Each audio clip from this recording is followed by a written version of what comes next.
Hey there, everybody, and welcome back to the Satisfied Watch Collector podcast. I am James, and today we are duking it out. We're talking about Rolex versus Omega. Who makes the better watch in 2026? Which brand? If you're looking at watches, which brand should you go with? That's the question that we're going to answer today. So if you like this type of content, please do like and subscribe. I put up new videos every week, and let's dive into our topic today. So, who offers the better value in 2026? I'm just going to come out right away and say it. Better value on paper goes to Omega. It just does.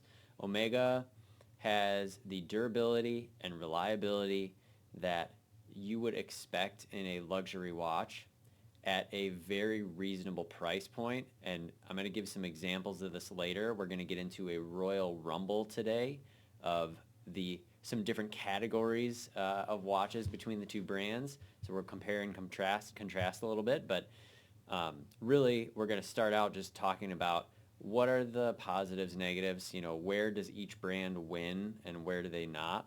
And I think there's value in both. I mean, that is ultimately my answer, but on paper, to start it off, Omega just totally kicks butt. And when I talk about the durability, reliability, the functionality of the brand, it gets really easy to see because of just how much they put into their movements, their calibers, and also the design of their pieces, which we'll talk about with Rolex as well. So when we think about the durability, reliability of Omega, there's a couple things you have to take into account. So you have the master chronometer status that they have achieved through like their MATOS certification, and ultimately what it is it's a cased up watch test. They do it over quite a few hours, and it's testing everything from accuracy to water resistance to power reserve, just a whole bunch of different stuff about the watch. And I'm not saying Rolex doesn't do this because they have their superlative chronometer certification as well, so they kind of have their own way of testing it, but Omega they just offer it for so much less. And so when you're talking about getting into a luxury watch, like a really, really nice watch that will last you a lifetime and then some, and you're talking about doing that at a $3, $4, $5,000 price point, it's so hard to beat. And so I do think in terms of pricing, pre-owned, Omega is one of the best buys in watches, hands down. I use several different examples with Omega quite a bit. I mean, I've got my Ploprof 1200 meter in summer blue, which I absolutely love. A little bit more on the expensive, like higher end side of like manufacturer Omegas. Of course, they have things like tourbillons, central tourbillons, all those sorts of things. That's not what we're talking about in this video. What we're talking about today is solely in terms of value, who is going to provide you more. And Omega, like I say, is going to win by a landslide on this, because when you look pre-owned, so I mean, if you go on Chrono 24, in so many different model lines that you can look at, whether it is the Seamaster 300 meter professional, whether it's the Aquaterra, we're going to talk about a couple of those models later on, but there's just so many model lines you can look at, and you'll find a great watch for $4,000 pre-owned. And even new, they're not that expensive. I mean, you're talking about maybe 5 to 6, maybe a little over 6 for some models. Obviously, there's been a lot of price increases in the past year. We've had like tariff conversations and a whole bunch of other stuff, but even new, they're still pretty reasonable. But pre-owned is really where there's a lot of value to be had with Omega, and you cannot underestimate how important that is, especially for some of us out here, right? We're looking at our first luxury watch. Maybe we have a small collection and it's like we need the next piece to be super water resistant and super reliable, and we want that value to be delivered, and that's really important. So I do think Omega wins on paper there. They do have a lot in terms of style that I think is well known, honestly. I think it gets the credit that it deserves, and in this conversation, I'm talking specifically about the Bond connection. They have this association with James Bond for quite a while now, quite a number of years. Really, I think it was the GoldenEye series or not the series, but the GoldenEye movie with Pierce Brosnan in 1995, 1996, when the Omega style watch, which was the 300-meter professional, really became popularized and started to have that association to it, right? Of being like sleek and sexy and professional and business at the same time, but also sporty. So like, I do think that the tie between Omega and James Bond has been well known. It's been taken advantage of in like a very positive way, right? They've done some like there's the No Time to Die specific watch. So it's like there are some that are like literally from a movie, and then there's some where it's just like kind of a general association, right? Like the 60th anniversary Omega in navy blue, which I thought was really well done. So I do think that that's a really good connection to have with Omega. They obviously have ties to the Olympics, and so there are some athletic elements to it in a different way than I think Rolex does, and we'll talk about that a bit. So, and then the last thing I think with Omega that you get that is valuable is options. You just get so many options. I use the example of the Aquaterra all the time because it was and still is truly one of my favorite models in the line or in the catalog. And you can find Aquaterras in 38 millimeters, 41 millimeters, I think. So you got a couple different case sizes. Then within those case sizes, you have different metals. You have stainless steel, you have two-tone, and then you have your Sedna gold models that they make. And then within those, you have different colors. You have white, you have gray, you have silver, you have blue, you have black. So you have all these different color options. And then you can say, hey, you know what? I want my Aquaterra on a regular bracelet, which Omega bracelets look great. You can put it on the strap, which I always really, really liked. It's kind of got that, kind of cross-hatch like pattern. It's just a rubber strap, and then it's got the stitching along the sides that looks like like watch stitching in a leather strap, right? But it's not. It's just rubber. So I really, really think that the number of options that you have, and that's just one model line. If you go to the Seamaster Professional 300, then you have a whole different number of options. If you go to some of their dress pieces, you have a whole different number of options. So the level of options that you get, whether you go current catalog or you go a little back catalog with Omega, is just fantastic. And I think that it deserves the credit. Like it definitely wins on paper by a landslide because Rolex, they just don't have that many options. Of course, if you go back catalog, you can search, you can find things, but just in terms of like right off the bat, Omega wins on that one. Now let's flip to the other side of the coin here because I do have to give some love to Rolex. I definitely do. I have my Sky Dweller. I've talked about it. It's one of my favorite pieces in the collection. And I do think that the aesthetics of Rolex definitely win in this battle. And I think there's a couple of reasons for that. I think the first thing is just the shape, size, and look of most of their cases, in addition to, honestly, a lot of the bracelets. I'm not saying Omega makes bad-looking bracelets by any means. They're actually quite attractive. But I do think that Rolex with the Oyster, Rolex with the Jubilee, man, I mean, and this is like, it's just a tough one. Like, it's tough to put, maybe it's not even really an apples-to-apples comparison, but again, we're comparing the two brands. That's what we're doing in this conversation today. So I do think that the aesthetic that Rolex has, they have developed a sleeker, sexier, more curvature to their case lines. Just so many things like that, little aesthetic elements that Omega just does not have. One thing that I do think is really relevant is just the overall thickness of their watches. So Rolex watches, and again, in general, it's not the case forever. You could find, like, again, the Sky Dweller is like 14 millimeters thick compared to like Aquaterra or something with no, just like a basic one, right? Of course, the Aquaterra is thinner, but in general, I do think Omega is pretty thick on their watches for the same level of complication that you would get on the Rolex side. And I do think that matters. Some people, I've got a Ploprof and a Sky Dweller. I mean, it's like I don't really care too much about the thickness. In some instances, I do, but for the most part, I'm pretty open on that. But there are a lot of people who do like a thinner watch, or at least prefer not as thick of a watch. And I do think that Omega has a problem with that. Um, it's just the coaxial movements that they use.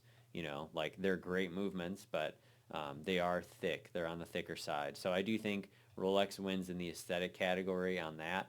I do think the bezels on Rolex are just they're super well designed. Like the fluted bezel on a Rolex watch is probably one of the most aesthetically beautiful and pleasing things that I think that they offer. And obviously, there's a reason that they're known for it, and you can see it on large clocks in an airport or a large clock on the side of a tennis court. There's a lot of different places you can find a Rolex clock with a fluted bezel on it.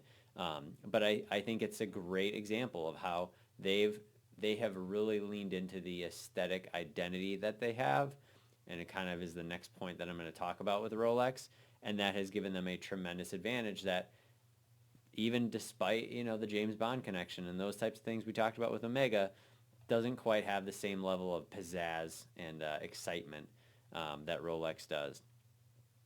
Even the bezels now, like the ceramic bezel watches, like your subs, your Daytonas, your GMTs, they're super well known, and I think that when you compare the two side by side, it's a tough call. I mean, Omega, it's not that they're unattractive by any means, but Rolex just has that little bit extra of style that I think they've done a good job of pairing with their different partnerships or athletes or things like that.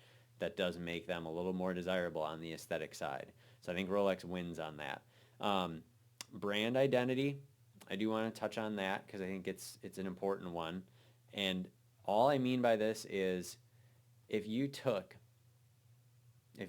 a let's say just like a Rolex Submariner dial and an Omega Seamaster Professional 300 dial. Now, of course, a watch enthusiast, you're going to maybe know the difference between Rolex's baton style hands and Omega's sword style hands. You might be able to pick that out.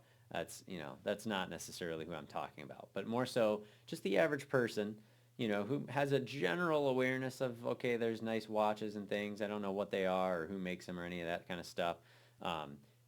That person is always going to recognize Rolex over Omega every time.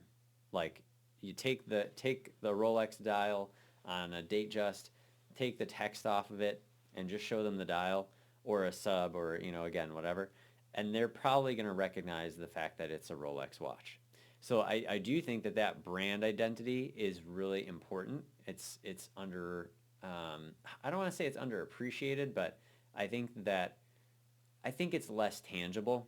And I think that because it's less tangible, we tend to kind of dismiss it as like, well, it's just the marketing, and well, you're just buying into the brand message and all that sort of stuff. But like that, there's value in that as well. There's a reason why, there are wait lists at so many Rolex ADs, and there's not really wait lists at an Omega authorized dealer. Like there's a reason for that. And so I think that's kind of what it is because of the fact that pizzazz, that electricity that Rolex has around it as a brand is not as tangible as what you get with Omega and all the things that I talked about on paper where like they excel. I think that's one of the reasons why Rolex has the brand identity that it does. I also do think that they've done a really nice job with, again, the partnerships that they have and the brand associations that they have made with just achievement in so many different fields. I've talked before about like growing up, really kind of idolizing like Tiger Woods and then kind of later on a little bit Roger Federer in a way. And they're both like huge Rolex ambassadors, or at least they were. I don't know if I'm not sure what Tiger Woods is doing now, but like I know Roger Federer, he's always got like the latest off catalog Rolex model on. He's been wearing the Land Dweller quite a bit, so obviously they have clout in their spaces. And it's not just those sports, right? It's other sports. It's the music and the arts and all sorts of things. So Rolex's brand identity is far superior to Omega. Even though, like I say, Omega's been partnered with the Olympics and those sorts of things. But I think it's just that in our culture, especially in the United States, if you're listening to this elsewhere, it could be different. But I think we do value individual achievement so much, and the value that we place on that when we see it in others is actually really high. And that's one of the reasons why you can have someone like a Leonardo DiCaprio, or I don't know, I mean, there's so many others. I watch tennis a fair amount, so it's like Carlos Alcaraz or something like that. And just because they have those watches on, it's immediately creating that association with, okay, this is what excellence looks like. This is what achievement and success looks like. And Rolex has done a brilliant job of, to some people's hate of Rolex, they've done an amazing job of partnering and selling that. And I think it's working clearly. So because the demand is there. So then the last point I would make with Rolex on the kind of conceptual side of things would be value retention. And I almost don't want to talk about this because I don't want to sound like one of the watch collectors enthusiasts out there that says, well, when you buy a watch, you should think about what it's going to do and is it going to retain value? Is it going to go up? Is it going to go down? I really do believe you should think about none of those things. Like value retention in the sense of like straight dollars should not be a part of the equation. But you do have to be real about the fact that because of where demand is in regards to supply, and because of the prior two things that I've mentioned about Rolex, they do have a lot more value retention than almost any other brand. I mean, again, you could probably argue that there are certain models within other brands that retain their value very well. I talk about Patek a lot. I talk about AP a lot. So there are brands that are like that, but with Rolex, it's like everything. I mean, there's almost no watch that doesn't retain value.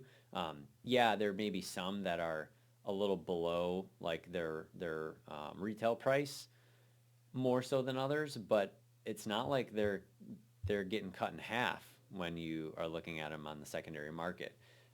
Whereas with Omega, even again, Seamaster 300 meter professional, you can find those pre-owned for pretty cheap, and I guess from a percentage point basis or comparison, significantly below like where the equivalent of a Rolex would be.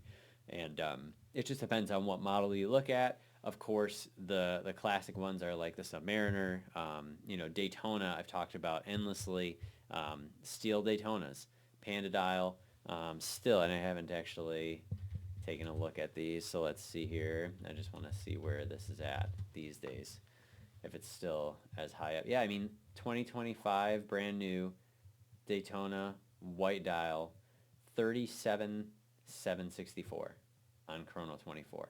And that's not even the highest one. There are others that are higher, of course. But again, retail for that watch, I think it's 14 grand. So you're talking almost 3x multiple on that. So again, I don't recommend that you buy a watch thinking about what it's going to do in terms of value, but from a retention standpoint, your Rolex will retain its value much better than your Omega will, up to a point. I think, when you get to a certain price point, Omega will still retain value as well, but it's just going to be at a lower price multiplier, if you will, than anything Rolex that's comparable. So, all right. So with that, those are my thoughts on who is the better value. Again, on paper, Omega wins every day of the week. In terms of value retention, Rolex does win that game, but don't make your decisions based on that. It's more of just a piece of awareness in the watch space for you to be mindful of as you're browsing, looking around, whatever you're doing with watches. So let's jump into this Royal Rumble. And I'm actually really excited to talk about this because it's kind of fun. I like doing fun things like this. So what we're going to do is I have picked 4 categories of watches. And we're going to talk about the categories. And then I've picked a watch from each brand that I think fits into that category. Now, this is a little subjective. I'm the one picking them. It's my podcast. I get to do that. It's a little subjective. But the goal here is to just kind of showcase, like, all right, if I would go out into the watch marketplace and I would want to find a Rolex, the first category we're going to talk about is something that would do it all. If I want to find a Rolex do-it-all watch versus an Omega do-it-all watch, what's the difference in price? What do the specs look like? And then, which one do we prefer? This is not really about my personal take on these, but I'll share obviously with you as we go. So first one, Rolex do-it-all watch. And I would say it would probably be some sort of a Datejust. I do think that a 36 millimeter Datejust works really well here. And so I would probably go with 36 mil. I would go blue dial. If I'm going do it all, I would actually not do fluted bezel on this. I would probably do a smooth bezel, just because I think that it has a little bit more durability to it. You don't have to worry about banging something into it or, scratching it, or, there's no precious metal like on the fluted bezel where it's, white gold. So price point on something like this, again, I was perusing Chrono 24. I kind of just take a look at that to see where these are at. For a newer model Datejust, you're talking like $9,750. So almost 10 grand. I mean, with tax, you'll be over 10 grand, obviously. But that would be my do-it-all Rolex 36 millimeter Datejust. 36, 100 meters, water resistant, 70-hour power reserve. You get the Oyster bracelet on there, which is great. You have the Easy Link system on it. Just really, really solid. Great caliber, like date, everything that you would need in a watch to dress up, dress down, wear casual, wear to a sporting event, wear to a formal event. All of those things are in there. And that would work great for any situation. So now let's talk about the equivalent on the Omega side. For this, I picked the Seamaster Diver 300 meter. And again, this is a little subjective. Maybe some of these categories you could say, well, you should have put this one in the other whatever. That's fine. Seamaster Diver 300 meter. Of course, I would probably go with blue dial just because I love it. But this, again, is a great example where you do have a lot of options with this watch from Omega. Price point on it, $5,700 is kind of what I found for a relatively newer model. 42 millimeter case size, so a little bit bigger, on the bigger side. I do believe they have some smaller ones too, but the 42 is just what I picked, and it's still cheaper than the Rolex. So to my point earlier, 300 meters of water resistance, so a lot more water resistance, but lower power reserve. It's like 55 hours. So ultimately, you're still getting a really good looking watch, very well rounded, and you also get that classic like James Bond kind of look from this watch, which I do really like. Like I say, it was GoldenEye, I think, that started the Pierce Brosnan era, and that was when that first Seamaster Omega 300 meter became popular, and then from there it kind of carried forward. Now obviously there's the new versions of the watch as well. So that would be my do-it-all category. And if I had to pick a favorite, I guess, so we'll just call it that, from those two, I would definitely go Rolex on that. This is an example where I would probably pay a little bit extra to get the Rolex just because of the aesthetic elements of it. I'm telling you. And again, that's my personal opinion. Not everyone's going to feel that way. Some people would be like, what the heck? You could buy another watch for that extra $3,000 that you're spending on the Rolex. I don't disagree. I do not disagree with you at all. So if you would pick Omega in that category, I have no qualms with it. I think you are making a very smart financial decision. That's where I just would go a little extra. So, all right, let's go on to the second category, which is sport category. So for this one, I was kind of like, it's hard to pick a better, I don't want to say better, but it's hard to pick a less iconic option than the sub. So of course I was looking at the Rolex Submariner date, um, and I particularly was interested in the Starbucks model of this because it's black dial, kind of a green, green bezel, almost like Kelly green, and it's just a fun looking watch. I understand the classic and like iconicness of just a black dial sub, but I do think that's a little unexciting for my taste. So I was kind of like, the Starbucks just is more interesting. So about 15 grand is where I found this price point to be living. And again, this is pre-owned because Rolex, I mean, unless you can get these from an AD, which you should, but for the average person who just wants a Starbucks sub, they may not be able to get that. So 15K was the price point. So 41 millimeter watch, 300 meters of water resistance, and then again with a lot of the Rolex calibers now, you're getting 70 hours of power reserve, which is pretty great. So it's like you can basically, I mean, you could wear it as a daily, but you could put it down on Friday afternoon and pick it up on Sunday, and you'd still be okay. I mean, it'll get you through the weekend just about. So I think that's great. Again, Oyster bracelet, Easy Link system, which it is underappreciated, I think. If you've never seen the Easy Link, you definitely should take a look at that. Some companies make great micro adjustments on their bracelets and clasps. Rolex is one of the best. I mean, I didn't talk about that in the comparison, but they are one of the best for that. Just having that adjustability to fit it more perfectly to your wrist. So that's my Rolex pick for the sport category.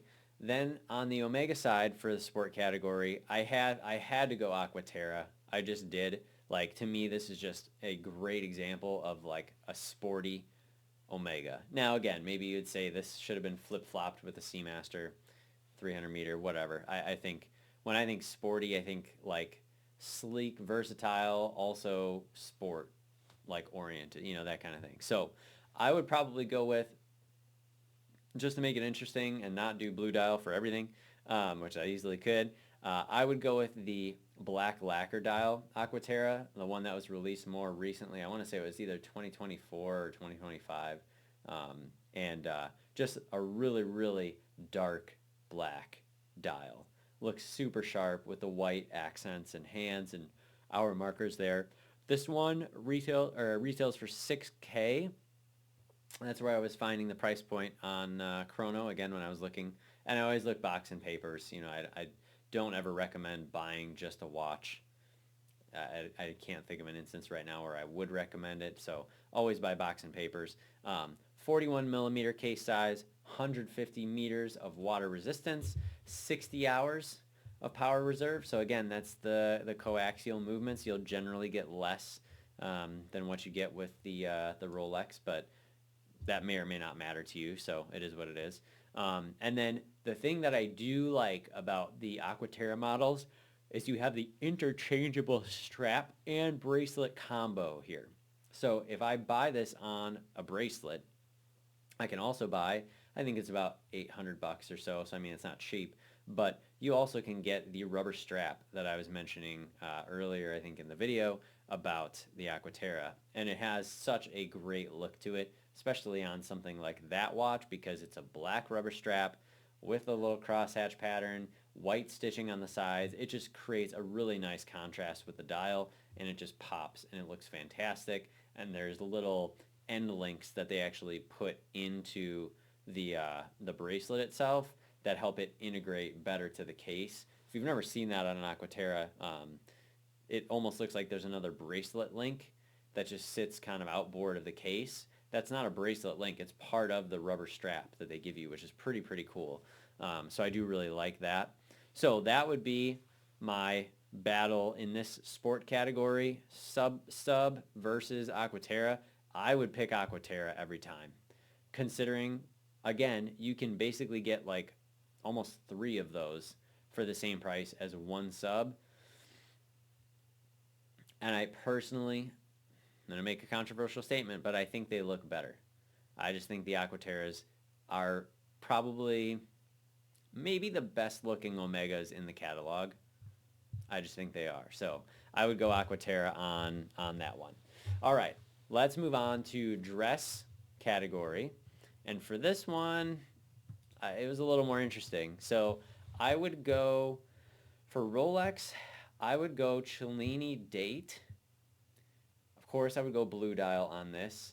The other dials, though, are really stunning. They have a silver dial. They have a black dial. There's a couple of variants of this. I would pick blue. I almost actually got this watch right before I was going to get my JLC, my Master Ultra Thin Perpetual Enamel, when I was pretty much resigned to believing that I would never actually be able to get my hands on one of those. And I just really liked that style because the Cellini is interesting. And they obviously are discontinued now. But they have this really cool little like cut or like stamped guilloche pattern. And it gives them a really dressy and elegant look. Now, in this case, the one thing I do need to call out is the metal is different here. So this is a white gold watch, whereas the Omega that I picked is a stainless steel watch. I just didn't want to or think to take the time to like look for a metal equivalent, because you could probably find something in Sedna gold that would be equivalent more in price. But blue dial, Cellini date, about 16 grand is where this lands. But I do think this is another example, kind of almost like the first category, where the aesthetics of it kind of make it worth it here. So anyways, I'll keep going though. So 39 millimeters, 50 meters of water resistance, which again, for a dress watch is a little bit better than the standard of like 30. So, you know, that's nice. 48 hours of power reserve.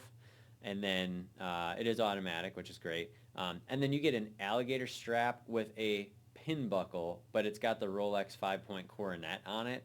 I do think that's a cool little detail. You know, again, anytime you can get something like that, I mean, even like my Girard-Perregaux has just a little GP logo on the pin buckle itself. It's not like a physical piece or a physical shape that's cut out or added. It's just kind of like printed on there. So, but like my JLC pin buckle does have like a JL on it, you know, so little details like that I do think go a long way in making the watch worth the price on this, and I do think that one is a good example of that. Now on the Omega side, this is a tough because I do really like this one too. I almost bought this watch several years ago. The DeVille Trésor. It's blue dial, and I almost like to call it like denim or like a linen dial, because that's kind of how it looks if you see it. It's it got a really, really cool texture. So this is one where for the price point, it's hard to not pick this one. So you're talking about maybe 5 grand with box and papers for this. The only downside, and this is a personal thing for me, I do prefer automatics by a long shot. I just like to be able to pick up my watch, have it running already on time, and just go. You know, some people really appreciate, you know, the fact that this is a manual wind piece. So some people out there are like, finally, James, you're choosing a proper dress watch because it's a manual wind. To me, that really doesn't matter much. I just want to be able to pick up my watch and it's already set and I can just go. So 40 millimeter case, so similar in size. These do wear well in terms of comparing it to the Rolex. 30 meters, so more of a standard water resistance on this. It does have a 72-hour power reserve though, because it's got the double barrel setup, which is nice. So, and then an alligator strap as well, with just an Omega logo on the pin buckle. So not a bad choice for either one there. I think overall I do like the Cellini more. I'm really sad that they discontinued these, honestly. Even the Cellini Moon Phase looked really good. And then they had the dual time models as well. So there was a Cellini dual time. And then obviously as you go back catalog more, they had some different options there as well, just like a time only and things like that. So, but yeah, so sport or dress category, Rolex Cellini wins the draw there.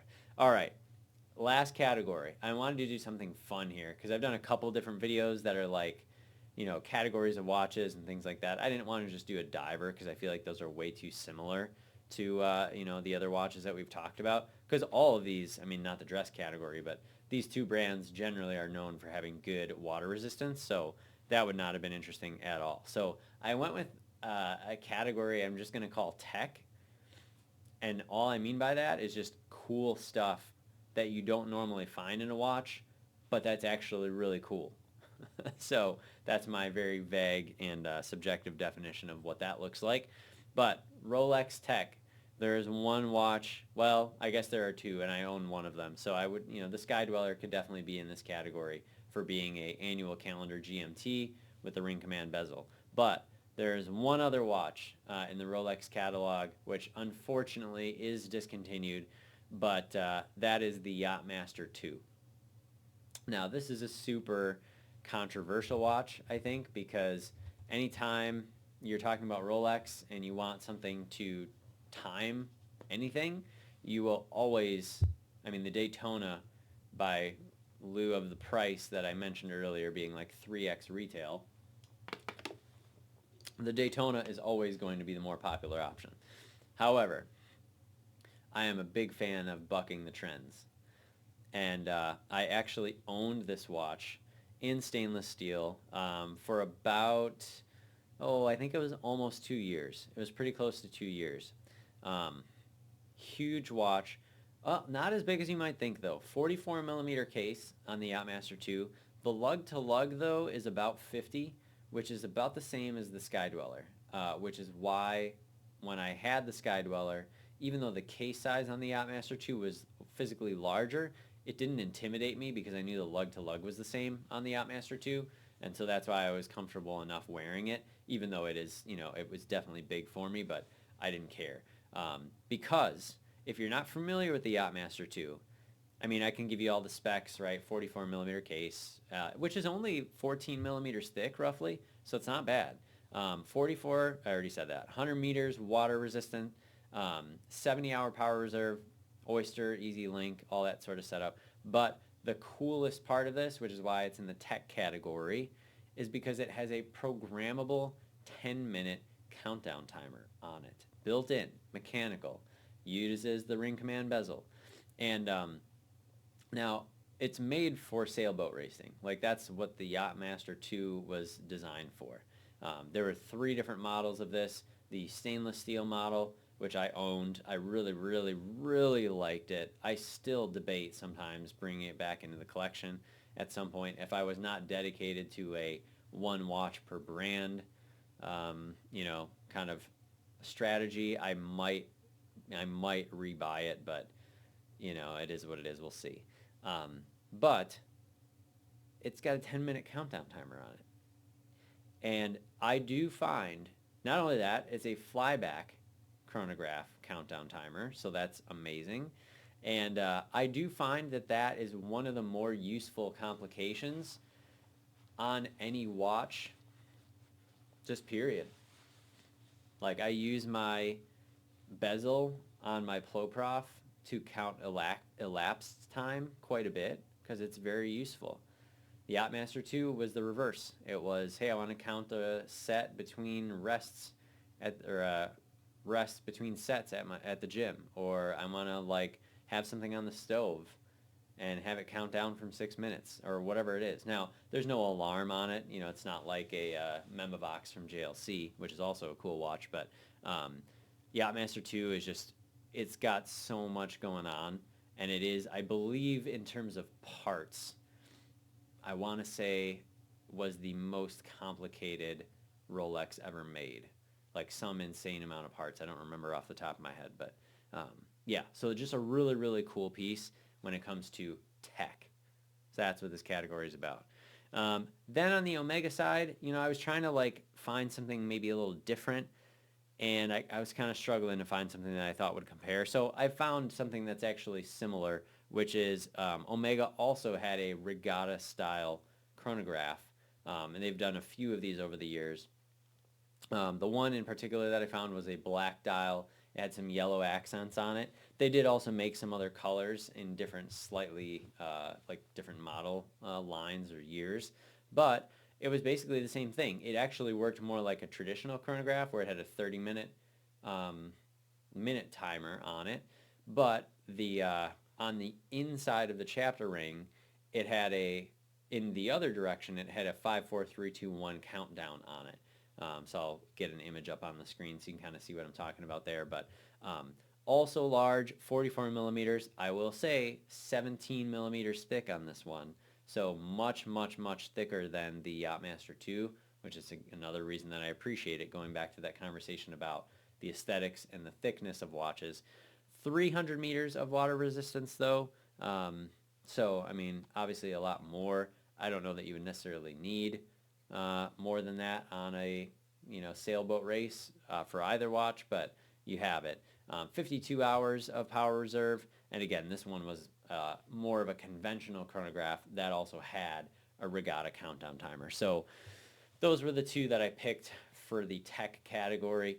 Man, I'm going to be disappointing some people here when I share my pick here, but I would absolutely go Yachtmaster 2. It was just such a cool watch, and I loved it, and I loved using it, and it was fun, and I really liked the design.